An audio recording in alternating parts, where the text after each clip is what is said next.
possible between institutions. There was no mobility possible between institutions. But today, it's become mandatory for every Indian institution, especially in the top 100, that they do need to think beyond where their comfort zone is. They have to think about, how do I make this use of technology as part of my curriculum development?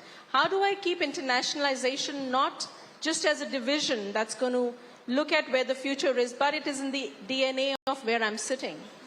And it has given confidence to foreign universities, Meghna, to come into India and do joint degrees, do joint partnerships. I mean, at Deakin University today, for the matter, we have got about 300 students that are studying in different partner institutions on a joint program.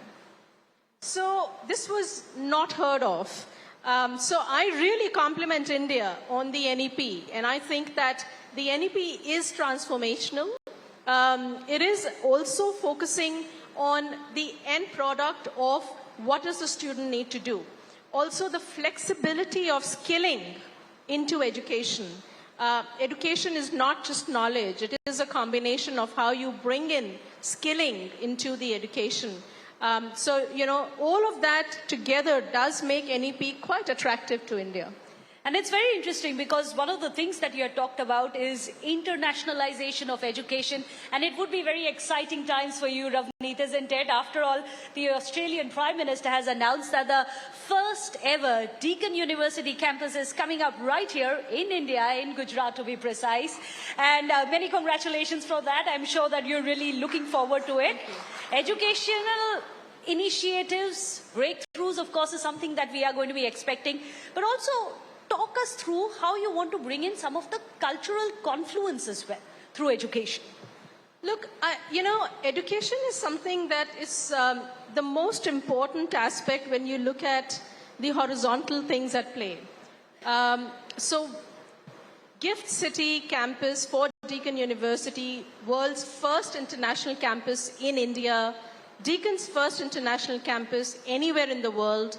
Today, as we celebrate that, is actually also a combination of our journey in India over the 30-year period. So, you know, our focus has been in India, with India, for India. And primarily, that has brought together, you know, the confluence of this campus, in my mind. The campus, and you will hear the finance minister speak after that, is actually her brainchild.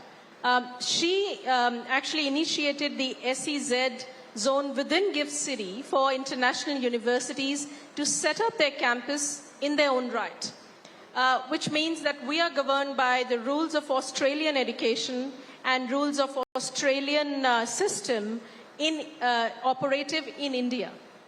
And this particular campus is in the midst of Gift City, which you know, does trading of more than $50 billion a day.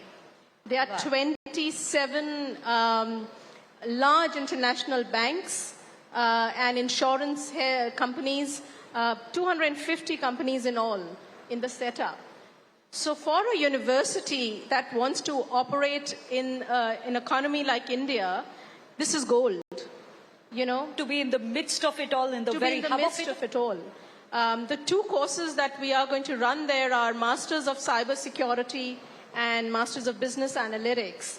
And we've had companies, banks, fintech centers from world over come and talk to us about how we can partner to co-deliver, co-develop, and co-engage the youth into jobs of the future. It's very interesting you're talking about it, because I wanted to ask you about how companies, and especially where you are going to be setting up your first campus, companies have been really worried about first how to collect the data, how to use the data, analyze the data, and keep the data safe as well. Which is why there are subjects like cybersecurity, data analysis. These are really in demand. A lot of the traditional educational setups that we have had in the Indian landscape, that has been missing. So how is Deakin's future goals going to be aligned towards the future goals of what is required by India, the Indian industry, as well as the government? So I think data, you know, we all know data is gold. What data companies hold, how data is secured, and how you use data for predictive analysis, I think is going to make a difference in every sector. So when we talk to companies, whether in GIFT or internationally or in other parts of the country, the two things that we hear is absolutely how do I manage data, how do I make use of data, and how do I use artificial intelligence for ethical outcomes for my business.